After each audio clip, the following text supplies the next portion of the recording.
Welcome to another edition of 100% Canucks. John Shannon with Landon Ferraro. So Landon, after a victory on opening night, two losses, one at Edmonton and one at home to the Blues. What did you see? What do you make of what's going on right now?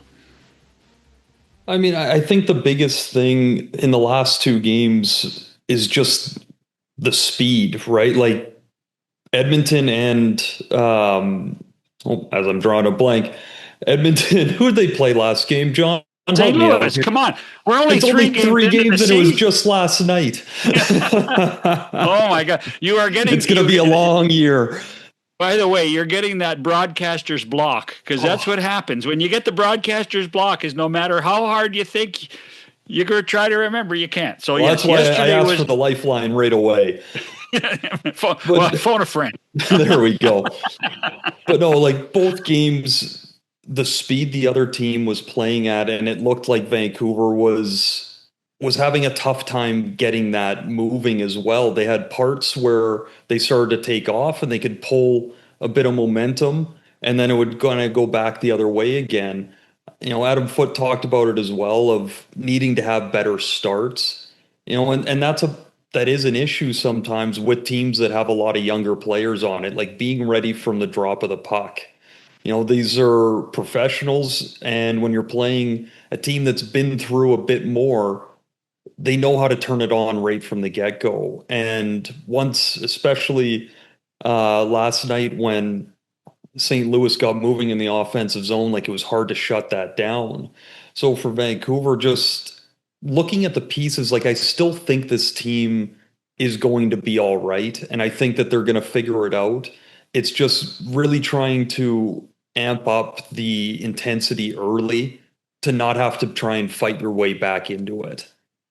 Well, when you think the amount of new faces on the ice, you think about new faces behind the bench, there has to be a learning curve, doesn't there? I mean, isn't that a reality of what this game is all about? Because, Scott and Kevin and Brett and Adam are, even though they have been together and talked a lot over the last 2 or 3 months, once you get thrown behind the bench and in the fire of a game, things change, and they have to start.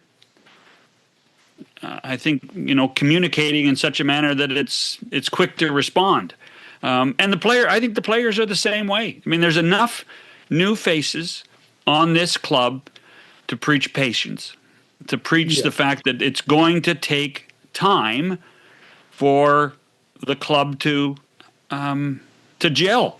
The word process, I hate the word process, but it is a process. And here's the other thing. I like the first period in Edmonton, trying to go toe-to-toe with the Edmonton Oilers is a tough task.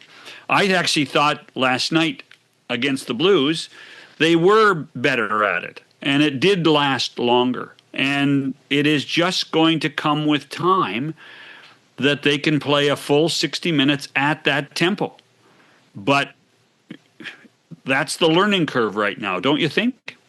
I really do. And I think the other side of it is getting to the right line combinations as well. We saw Adam Foote switch the two top centers, and Hedl goes up with Besser and DeBrusk, and Pettersson drops down to Kane and Garland. And I honestly, I did like that switch. I think that the way that Garland and Kane play, it got Pettersson moving at a faster clip as well. Garland's such a play driver, and he's always around it. Kane's a good puck hound and getting to the front of the net. Like it makes Pettersson, like I said, kind of get moving to a faster pace. And I think when Pettersson gets moving at that faster pace, the rest of his skill comes out a bit more. When he's trying to slow the game down more so and find the next play, I don't think it works that well, but he processes the game so fast. He's got great hands that when he does get moving quicker, he naturally makes plays that he wouldn't while trying to find them, if that makes sense, right? So, I like that look. I thought that Hedel being a bit more of, the puck carrier through the neutral zone and getting DeBrusk and Besser into the zone and then using all three, I thought that worked pretty decent. The Sherwood line with Ratu was very good last night. Sherwood's playing at a high level right now. The young kids in O'Connor had a tough night last night a little bit, but at the same time, it's hard to put them in a situation where things aren't going great at all times, and now you're getting kind of run around in your own end, and you're having to defend for a long time. Like with Coots and Lekkerimäki, it needs to be a quicker finish in the D zone and get moving up the ice. It's a lot to ask a young player. It's even more to ask an 18-year-old centerman to really have to battle in his own end constantly and then still have something left to get up the ice. Yeah. Another 11 minutes for Coots against the Blues. It does make you wonder if management and the coaching staff will admit that is 11 minutes enough time for him to continue to have his game grow, or is he better back in junior hockey getting 21 minutes a game at this point? But it will certainly be, I'm sure, a difficult conversation to have because he is contributing every once in a while, and it is something to behold when you see an 18-year-old commit to playing at this level. By the way, we will have Tyler Myers on the show in a few moments. We'll talk about what's going on with the club and what's going on in his world. I actually like Evander Kane with Pettersson. I think I think Pettersson can be pushed, and I'm not talking JT Miller pushed. I'm talking about what Evander Kane brings, because I do think that Kane will understand what his role is with Pettersson. And I think anybody should be able to play with Connor Garland anyway, because that's how good a player he is. So you're not wrong there, and we all know, because Canuck fans lived it last year, that Jake DeBrusk is streaky, and and when he gets on a roll, he gets on a roll. So giving him an opportunity to play with Hedel is not a bad idea. And Brock Besser is always going to be a good scorer, so it's not a bad choice. The other thing is that it is important to understand that because you have the lines a certain way in 2 games, it doesn't mean they have to be the same way in games 4, 5, and 6. It can change, and there are going to be people contributing. Teddy Bluger's back on the ice, albeit not in a contact sweater yet. But Teddy Bluger coming back is going to change the complexion of this hockey club a little bit in the bottom 6. So there's going to be some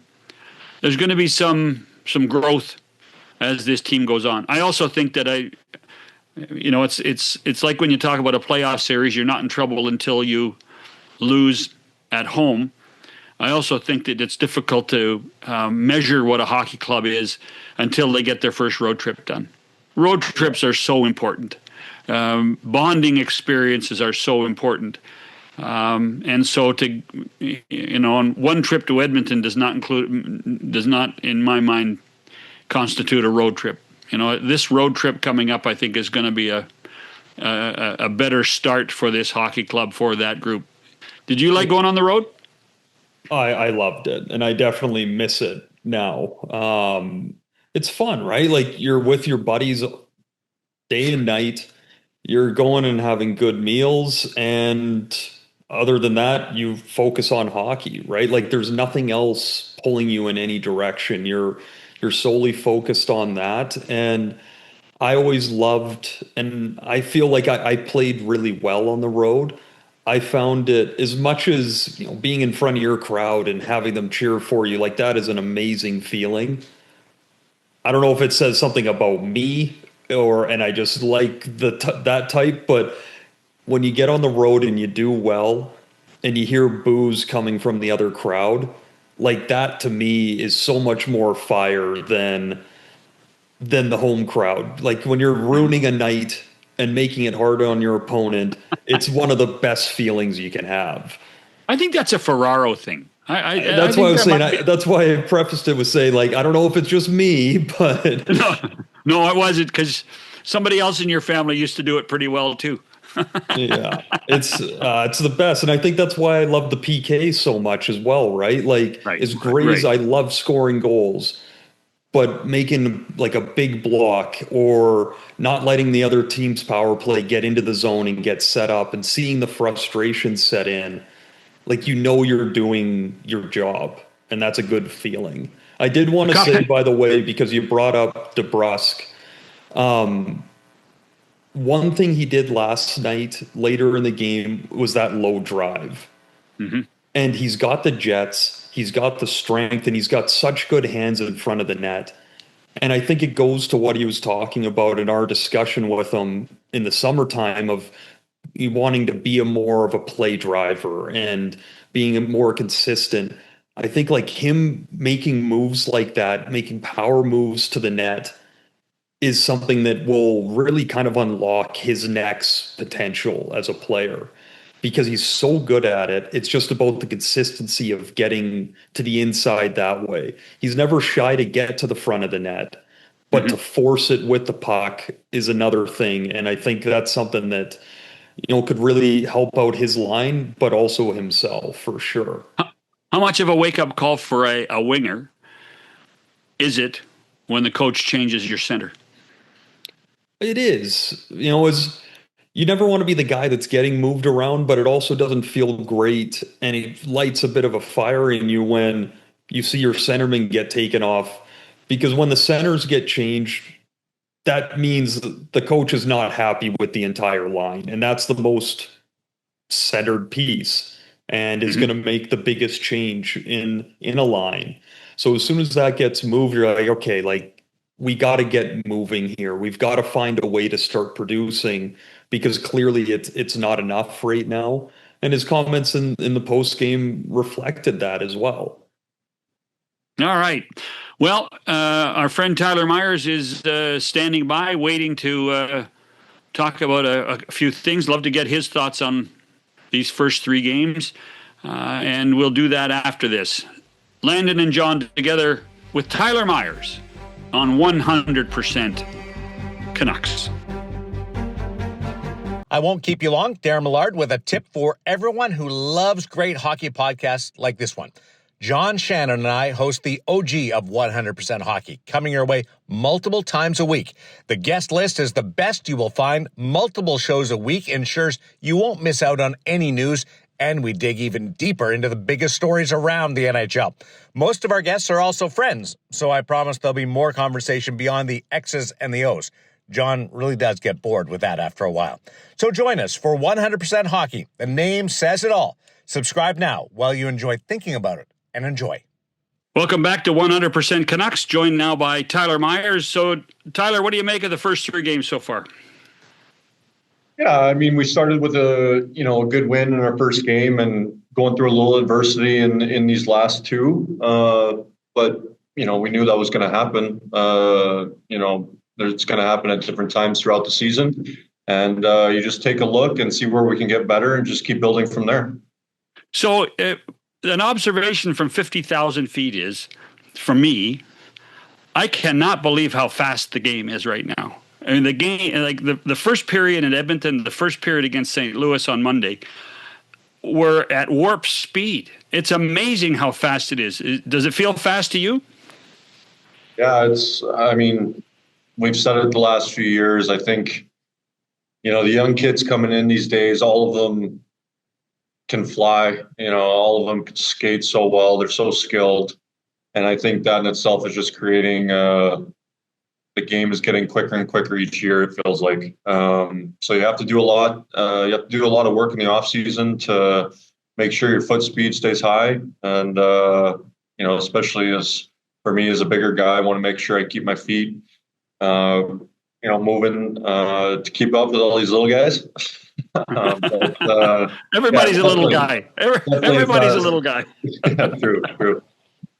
Like, you bring up the off season there. Like, how much have you had to adapt year over year? You've been playing a long time. Like, how much have you had to change to keep coming into camp in the shape that you do? Um, I think things are always changing, and I think you want them to. I think as each year goes by, you should have learned something new about yourself, about how to take care of yourself. And I feel like every summer there's something I try to bring into the gym that keeps me feeling the way I want to feel going into the season. And the side of it of staying in shape, that's, to me, that's the easy part. It's just burying your head and grinding. um, it's the other little things of, like, really learning about your body, what makes it feel the best, and staying on top of that. I tell the young guys, each and every year, like, especially if they're going through something, a little injury, a little nagging thing here or there, like, to ask the medical guys questions, learn about yourself, learn about the body. And because it just, as the years go, it just gives you more and more knowledge on how to take care of yourself. What was it for you this summer? Knock on wood, it was, felt pretty good going in. And I've just taken a lot of what I've, done through injury, and just added and added and added, every year to, make sure it doesn't happen again. And obviously there's going to be times where, you can't control that, and it's unpredictable. It's a fast game, like you said. But yeah, just, learning about different parts of the body, and how it can affect another part, and how you want to just try and balance everything out to keep feeling good. So the other aspect of what is happening this week is your guys are going to go on your first road trip with this group of players. Do we make too much about that bonding experience of a road trip for a hockey club, or how do you feel that it affects what's going on with the club? Sorry, are you talking about this upcoming road trip? Yeah, Dallas and Chicago. The fact that you're going on the road, and it's the first time you've been on the road with these guys, and there's lots of new faces. And oh yeah, and I mean, those of us on the outside always talk about, well, the guys always like being on the road, and it's easier to focus, and there's not distractions, and then you get to know your teammates better. Is that fair? Yeah, I would say there's an element to that for sure. You're able to get, the road provides opportunities for, team dinners, get all the guys together in one place. But we've been doing a lot of that, even being at home a lot too. Even our trip to Penticton for camp, we were getting together as quite a big group. And, all the guys know each other quite well already, but the road definitely provides, I think, more opportunity for all of us to get together as one. At home, different guys have different things going on. Some guys have kids, some guys don't. Some guys cook their home cooked meal. Some guys order out, go out to dinner. So there's lots of different moving parts. Which one are you? Are you the cooker, or are you the DoorDash guy? Off and on. I'm not going to hide. I've done a lot of DoorDash, but lately we've been cooking more, which has been nice. Getting some home cooked meals going again. Do you do some of the cooking, or are you just wrangling the kids during prep time? I'll handle the barbecue for sure. But yeah, we got a good tag team going. We got a good thing going on the nights we do cook. I think every husband or every guy manages the barbecue. I think there's a rule somewhere that says that has to happen. Seems pretty consistent. Like, you brought up the young guys, and this team has quite a few more young guys than you've had in years past.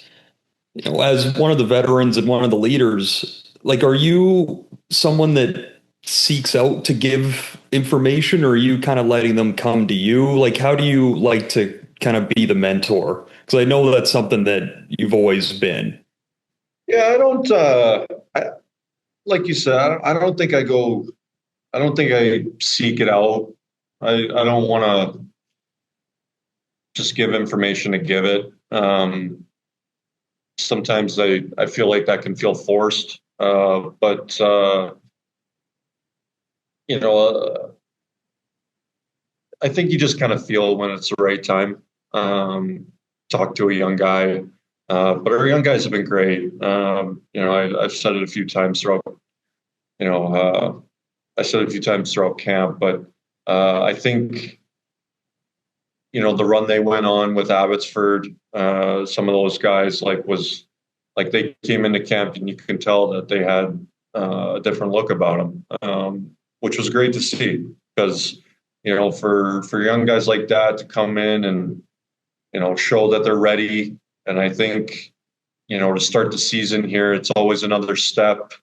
And that provides another challenge in itself. So it's been great to see them coming into this year and how well they've done. And when the moments come, I think they just come naturally, and you just try and keep building them. And also, even as an old guy, we're still learning, we're still building as well. So that's where, for me, I lean on footy and the coaches. Footy's been great. So, try and take a lot what I get from a guy like footy and kind of bring it to the young guys. And having that whole new coaching staff this year, I know Kevin Dean's in charge of the D. Do you see Foot kind of lean around a corner once in a while, like he wants to get into that meeting, or is he letting Kevin Dean, who has a great track record and reputation, kind of put his mark on you guys after Foot's done such a good job for the D-corps the last few years? Oh yeah, footy. He's definitely, letting Diener create those relationships. You can tell he wants them to, and we have. Diener's been great. He's a lot of fun to be around, like coming into the rink. I don't know if you've spent any time with him, but he's been awesome. He's a great guy, and the way he communicates with the guys and how he presents, feedback has been, really refreshing as a D-corps. How different is the process? How different is your approach as a D-corps with Adam as the head coach versus what Rick was? I mean, I don't love to compare. I love playing for Rick, and I've really loved playing for footy here to start the season. I think there's so many similarities in the approach of every team when talking about just the defensive core. Mm-hmm. I don't think you have to complicate the game too much. At the end of the day, it's a simple game, and I think you have to make adjustments and look at specific things along the way that you can get better at. And the first 10 games might be one thing for the D-corps, and then you clean that up, and then something else comes up, and you clean. You just keep trying to get better and more consistent as the year goes on. So the approach is very similar, and you just you kind of dive into the specifics, in 2, 3, 5 game segments of things we can look at more and get better at. Does this staff take input from you guys? For sure. Yeah. They've been very open to, what we're feeling on the ice. If we're looking at certain video, I can already tell, like, guys feel comfortable speaking up and expressing what they might be feeling in different situations. And it's a very open dialogue. From your playoffs 2 years ago, you guys play Nashville and Kiefer Sherwood does his thing. And to come into this season, after his 19 goals last year, and like he's been a real, not just last game with the 2 goals, but like he's been a real big piece for you guys. having an energy guy like that, like what does it bring to the locker room? What does it bring to the team, knowing that you got that guy going every night? Yeah, Woody's been great. He's a psycho out there. It's awesome. I know sometimes, the staff wants to kind of settle him down a little bit, but they always tell him it's better to have to tame a tiger than to paint a cat up in stripes or whatever the analogy is. But Woody's been great. He brings an awesome energy to the games. He's a incredibly hard worker. So, it's good. It's great having him on our side. And I know that. Go sorry, ahead. John, No, go ahead, Len. No, you, please. I was just going to say, like, and about another player here, like having Thatcher Demko back. I know it doesn't change the way that you guys play in front of him. You still want to limit as much as you can, but with especially his two starts so far this year, like, does it change your mindset at all, knowing that he's back there at that level, or is it just simply the same? I don't think it changes much. Obviously having Demmer back there gives you, as a defenseman, especially, like, it gives you a confidence. He's a world-class goalie. The work he puts in each and every day. It's not surprising that he's performed the way he has in the first couple games here. He's a game changer. So, it doesn't, I wouldn't say it necessarily changes our approach or mindset, but definitely gives us a confidence for sure. But, I could say the same about Lanks. Lanks has been unbelievable for us. Our goalie tandem is, right up in my mind, top of the league. So, we have a lot of confidence with both of our goalies behind us. Now, you got to be honest with me, Tyler. What do you have in common with Braden Coots? Well, think about it. I mean, you're 17 years older. I mean, you're almost double his age. Yeah, well, I mean, I guess we both grew up in Alberta, so there's a little bit similarity. That might be it, though. Yeah, that might be it. But he's been pretty impressive, hasn't he? Yeah, it's a big reason why he's still with us. He's been, and I heard that was his reputation even before I got to get on the ice with him, that he comes to work better than most 18-year-olds that you see, and he's proven it. He comes to work every day. He's trying to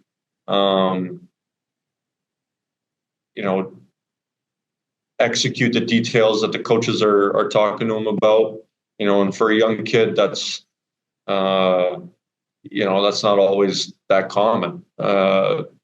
So for him to be kind of figuring it out at this young age, it's great to see him. I'm happy for him. You win the Calder your first year in the league, and like you stepped in and played big minutes right away. Now you have Mancini and Pettersson on the back end that are trying to establish themselves as well. Like, is there things that they do that you almost like kind of see yourself in them, and you're like, oh, I kind of know where they're going this way, or I know what they're thinking, but just trying to help them kind of get into the league. It's so much different for a defenseman than a forward. You can have some games where you hide out a little bit and make mistakes, but everyone's behind you. For the D, like, how much harder is it to really grab that full-time role, do you think? Yeah, these guys have done such a good job with their approach, coming into the league, that I don't think there's a lot to change. Like, what I just talked about with Cootsie, DPD and Mance, and they've come in and all the young guys have really done a great job of buying into how we want to play as a group, and they've done a great job of not trying to open the game up. I know even for me, when I was, first coming in, I would, my first few years, I would start to force things, try and force plays, try and, open things up when they weren't there. And these guys have done a great job of buying into the right way to play, making the simple play when it's there, and then adding from there. So I think that mindset for them is only going to keep them on the trajectory that they're on, and like we talked about earlier, help them out along the way as best as I can, and but don't want to force it on it. I don't want to give them too much information. Other than Quinn Hughes, this is a massive blue line. I mean, you guys are all big boys, aren't you? I mean, it's quite something to look at. This might be one of the biggest that you've ever played on, right? I've been on some big blue lines before. We had some big boys in Winnipeg when I was there. Our playoff year here in Van, we had some big boys. My first year in Van, we had some big boys. So, yeah, I think it's good. I like the big guys. Yeah. Hey, away from the game, you're a reader? Are you a music guy? What are you? You know what? I have kind of jumped back into reading a bit more. Not a ton. Kids take up a lot of the time, which is good. Jumping into a lot of the street hockey with our oldest now, and got him into some golf. I'm starting to kind of feel what all the older guys that I know with a bunch of kids. I see them driving around everywhere and all these activities. I'm starting to feel it. Yeah, I mean, there's golf, there's gymnastics, there's dance, there's starting to feel like the Uber driver. Yeah. If you are reading, what are you reading? I bounce around. I bounce around like I'm sure. I mean, everybody's heard of that Atomic Habits book. I jumped into that last summer. So things like that sometimes, and then sometimes I'll jump into just like a fictional murder mystery type, just kind of all over the place, really. I gotta ask, because you brought up dance. Like, are you one of the dads in the back doing the choreography while it's going on as well? Well, you know what? We're not allowed to see them dance right now. I guess they want to save it. Like, we have to drop them off, and she goes and dances, and we come back in 45 minutes, and they're getting ready for a recital. I guess they want it to be a big surprise. Well, I'll tell you what, we appreciate the time today, Tyler, and good luck on the road trip, and hope to see you along the way. Thanks a lot, guys. Appreciate it. That's Tyler Myers. Landon and I'll be back after this on 100% Canucks. All right, listen up. Today I want to talk about giving 110%. Giving 100% means giving everything you got.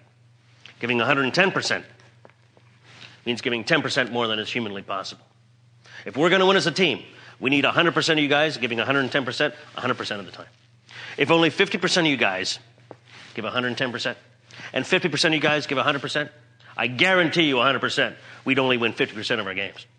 Suppose 75% of the 110% gave only 50%, and 50% of the 100% gave 25%, and 75% of the 110% were not feeling 100%, then we'd be in a heap of trouble. That's why we need 100% of you guys giving 110%, 100% of the time. Okay. Let's go out and play some hockey.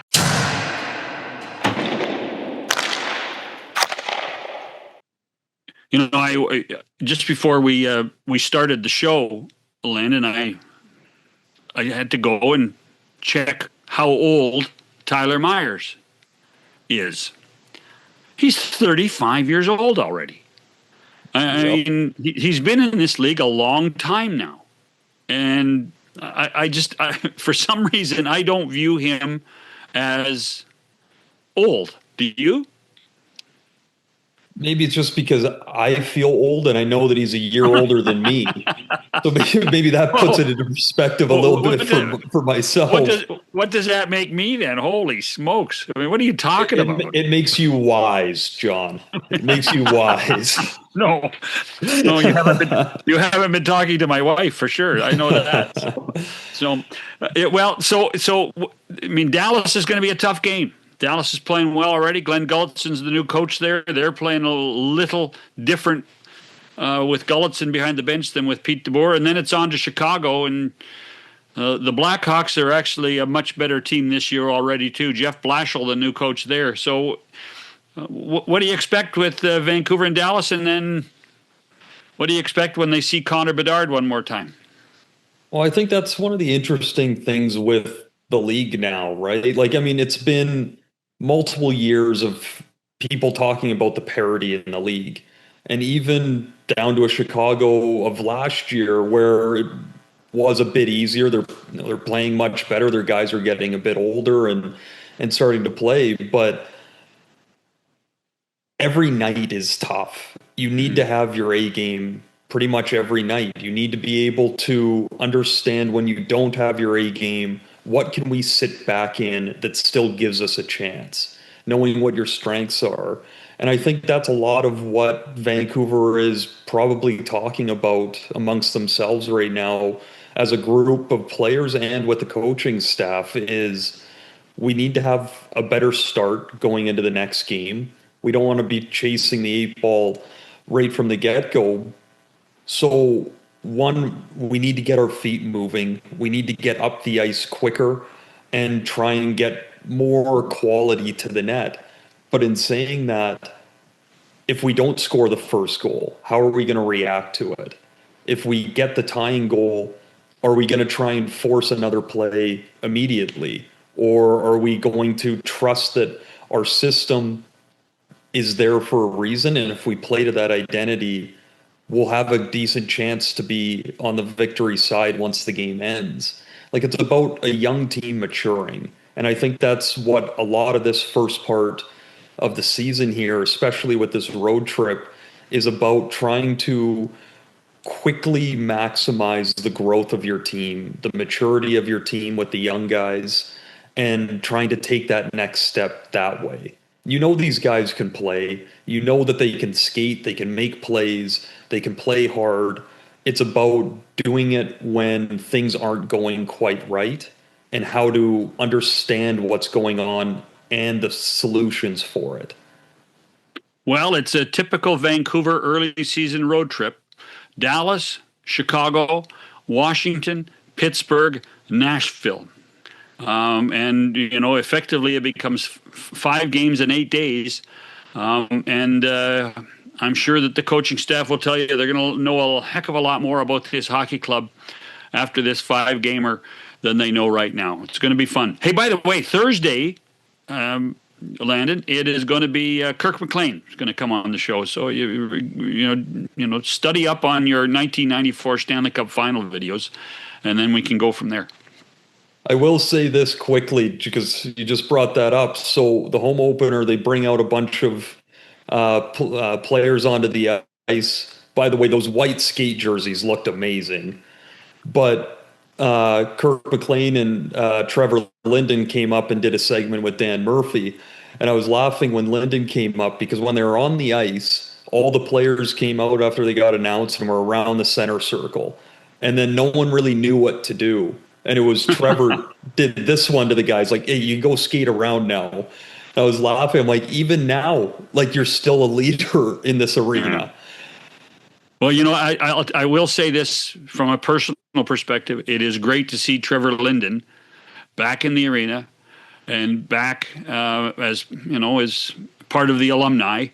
With the highs and lows that Trevor has been with the hockey club, being traded, coming back, being the president of the club, being dismissed, and now back. And it's great to see his smile around the franchise one more time. Yeah, for sure. I mean, he means a lot to this city, and the pop of ovation that he got when his name was announced. Not that it surprised me, but I mean, it just echoes what he means to this city and this team for sure. Well, so I completely agree how great it is having him back around.